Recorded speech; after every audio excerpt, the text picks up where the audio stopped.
Hi friends, welcome to Jnanabindu YouTube channel. ಈಗಾಗಲೇ ಇಂದಿನ ವಿಡಿಯೋದಲ್ಲಿ ಇಂಗ್ಲೀಷ್ ಗ್ರಾಮರ್ನಲ್ಲಿ ನಾನು ಪಾರ್ಟ್ ಆಫ್ ಸ್ಪೀಚ್ಗಳ ಬಗ್ಗೆ ಸಂಪೂರ್ಣವಾಗಿ ನಿಮಗೆ ಮಾಹಿತಿಯನ್ನು ತಿಳಿಸಿದ್ದೀನಿ. ಈ ಒಂದು ವಿಡಿಯೋದಲ್ಲಿ ಸೆಂಟೆನ್ಸಸ್ ಅಂದರೆ ವಾಕ್ಯಗಳು ಮತ್ತು ಟೈಪ್ಸ್ ಆಫ್ ಸೆಂಟೆನ್ಸಸ್ಗಳನ್ನು ಉದಾಹರಣೆ ಸಮೇತವಾಗಿ ಒಂದೊಂದೇ ನೋಡ್ತಾ ಹೋಗೋಣ. ಸೆಂಟೆನ್ಸ್ ಅಂದರೆ ಕನ್ನಡದಲ್ಲಿ ವಾಕ್ಯ ಅಂತಂದೇಳ್ಬಿಟ್ಟು ಕರಿತೀವಿ.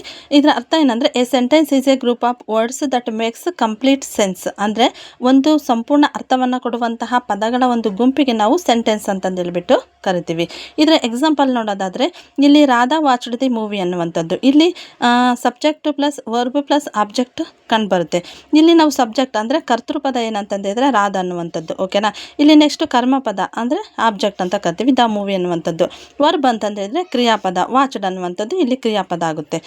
ಈ ಒಂದು ವಿಷಯಕ್ಕೆ ಸಂಬಂಧಪಟ್ಟಂತೆ ಅನೇಕ ಕಾಂಪಿಟೇಟಿವ್ ಎಕ್ಸಾಮ್ಸ್ಗಳಲ್ಲಿ ಕಂಪಲ್ಸರಿಯಾಗಿ 1 ಇಲ್ಲ 2 ಕ್ವಶನ್ ಬಂದೇ ಬರ್ತವೆ. ಆದ್ದರಿಂದ ಈ ಒಂದು ಟಾಪಿಕ್ಕು ತುಂಬ ಇಂಪಾರ್ಟೆಂಟು.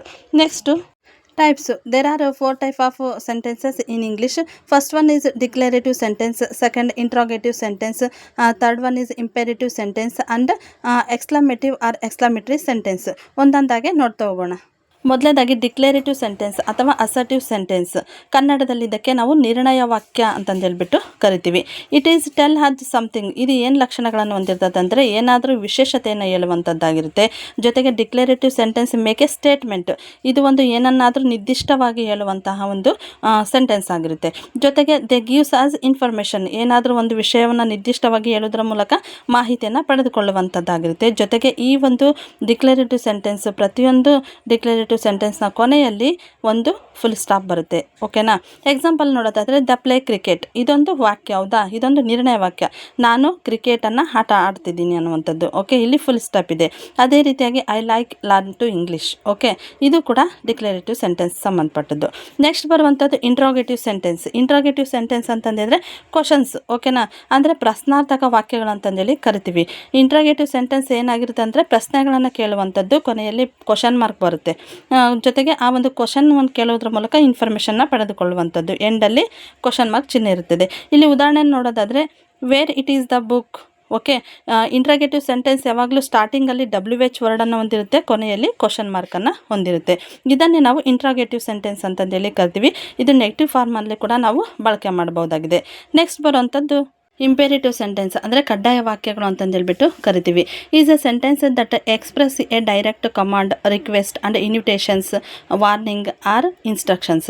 ಅಂದರೆ ನಾವು ಏನಾದರೂ ಆರ್ಡರ್ ಮಾಡುವಂಥದ್ದು, ರಿಕ್ವೆಸ್ಟ್ ಮಾಡುವಂಥದ್ದು, ಆಮಂತ್ರಣ ಮಾಡುವಂಥದ್ದು, ಸೂಚನೆಗಳನ್ನು ನೀಡುವಂಥದ್ದು, ಇಂಥ ಒಂದು ಸಂದರ್ಭದಲ್ಲಿ ನಾವು ಏನನ್ನು ಯೂಸ್ ಮಾಡ್ತೀವಿ ಅಂದರೆ ಇಂಪೇರೇಟಿವ್ ಸೆಂಟೆನ್ಸ್ಗಳನ್ನು ಬಳಕೆ ಮಾಡ್ತೀವಿ.